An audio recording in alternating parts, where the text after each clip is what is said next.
Hi, I'm Andrew, and today I'm going to be unboxing this Creality Ender 3 3D printer. Let's get going.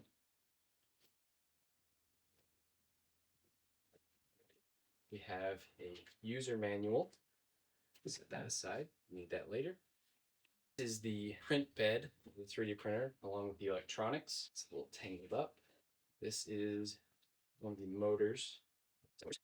Z-axis. Here we have the extruder assembly with another one of the Z-axis motors.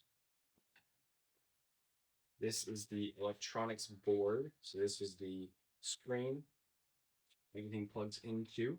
Over here is the power supply.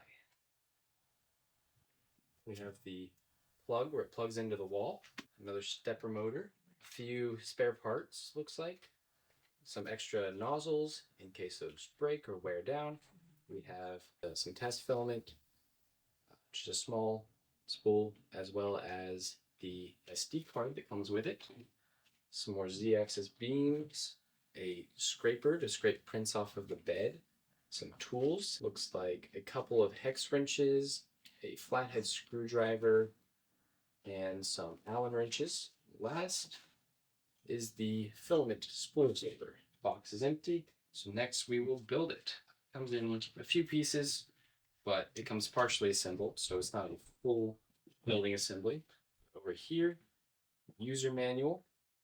Should also have the instructions in here. Warranty information, user manual,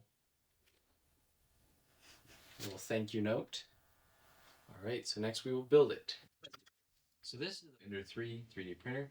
This one is definitely the more budget-friendly one. And it's also the one that I used for most of the 3D printing I did for the team 817 back when I competed at FTC.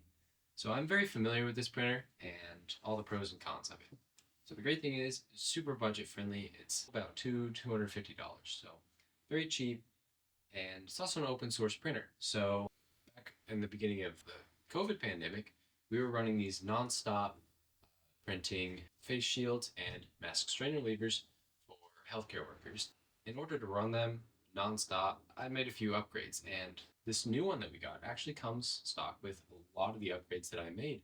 For example, it comes with a glass bed, and it comes with some upgraded PTFE tubing, because when you're running it so much, it wears it down, and this stuff is a little bit thicker and a little bit more heat resistant. It also has this all metal extruder. The ones we got came with plastic extruders, which wore down a lot quicker. The metal ones last a lot longer. This one even comes with more upgrades than what I did to it. It comes with an auto bed leveler. It still has the manual bed leveling, which you want to do when you first set it up.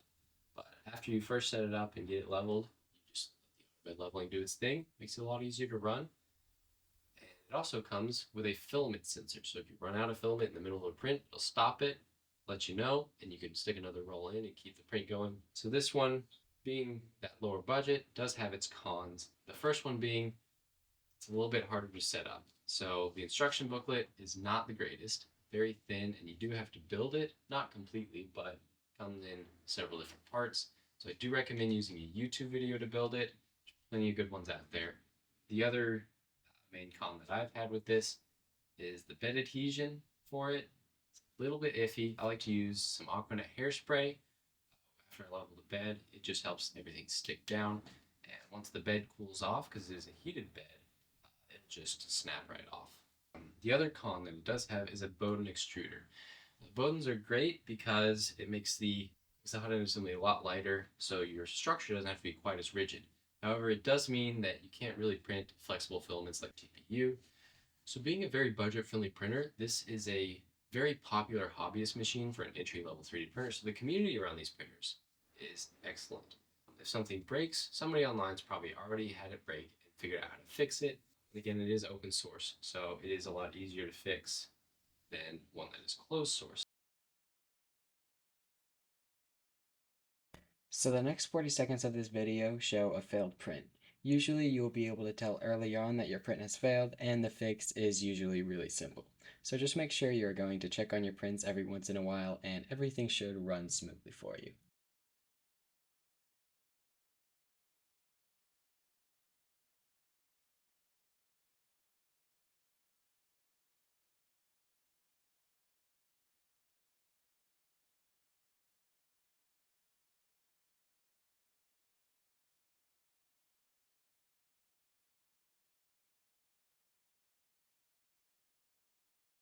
So our first attempt at a print failed because it would not stick to the bed. Now to remedy this, we're going to spray some hairspray on the bed and hopefully that will work. We've heated it up. Go into the menu temperature and you can manually adjust the heat for everything. So just spray just a little bit, doesn't need to be much. And then we will go print from media and try to run the cat again. Alright, so this is the start of the print of a Benchy. This print takes about 2 to 2.5 hours to complete, but I've put the video in 50 times speed, so it takes about 2 minutes for the time lapse to run its course. You'll notice that it takes a minute for the print to actually start, and that's just a 3D printer doing its calibration. So if you're using this printer and it's doing that, don't worry, it just takes a few minutes to calibrate. There's also a support for this Benchy that you'll notice is in front of it, and that's just for this printer and print. It just needs the support there. Thanks for watching.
Once your print is finished, let the bed and extruder cool down for quite a while before trying to take the print off. Otherwise, you might burn your hand, and that's not something that you want. So safety first, and let the bed cool down a bit before you take your print off.